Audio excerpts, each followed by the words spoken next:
Ал эми кимде ким адамдардан үмүт кыла турган болсо, аны ошо ачык кое турушат адамдар. Кайырчыдай болуп жүрөгүндө ток келбей, дайыма адамдардан үмүт кылып өтөт жашоосунда.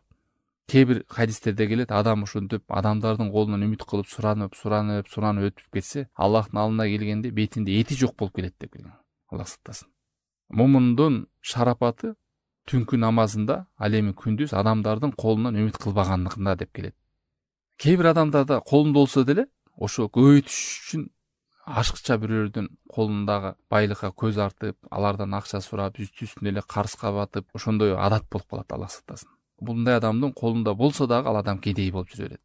Сүйүнчү дагы бир хадис тугандар. Караңыз, пайгамбар саллаллаху алейхи вассалам сол хадистердин биринде айтат: кимде ким адамдардан акчаны сурабай, адамдардан колунан эч нерсе үмүт кылбай өтсө дейт, Аллах Тааламдын алдына келгенде жүзү толук айдай болуп келет дейт.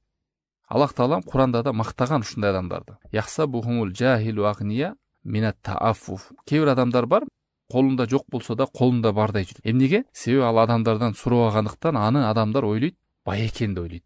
Бакара сүрөсүндө дагы айтып атат. Аны адамдар билбегендер бай деп ойлойт дейт. Эмнеге?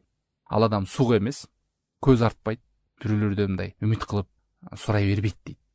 Ушундай адамдарды да Аллах Таалам Куранда мактаган. Бай дегенде колунда бай эмес, ал жүрөгүндө токтук бар, керендик бар. Адамдардын колунан үмүт кыла бербейт. Өзүндөгү нерсеге канет кылат. Пайгамбар саллаллаху алейхи вассалам хадисинде айткан: "Лейсал гина ан кафратил арат ва иннамал гина гинан нафс." Чындыгында байлык бул көп нерсенин келип калгандыгынан эмес, чындыгы байлык бул нафсинин байлыгы деген. Нафсидеги канеттүүлүк. Кээ бирлер бар, намек кыла берет. Анан ал адам көрүп туруп, "Ай кой, ушуну суранаткан турбай" деп саатын берип коет. Кийимин мактаса кийим берип коет. Ушундай да суроонун жолдору бар. Ал эми адам канет кылып өзүндөгү нерсеге ыраазы болуп жүрсө, мындай адамга Аллах Таалам ийгилик берет, жүрөгүнө тынчтык, токтук берет. Канетсиз ар кимге көз салып, бирөөлөрдүн колундагы байлыкка көз артып, жүрөгүндө токтук жок, тынчтык жок, нафсизда сук болот. Ошентип ибадатында даамын тата албай кыйналып өтөт. Аллах сактасын. Кимде ким өзүндөгү нерсеге канет кылса, Аллах Таалам ага ашырып берет. Өзүндөгү нерсеге канет кылбаган адамга Аллахтан да ашырып бербейт, балким аны жүрөгүн кедей кылып коет.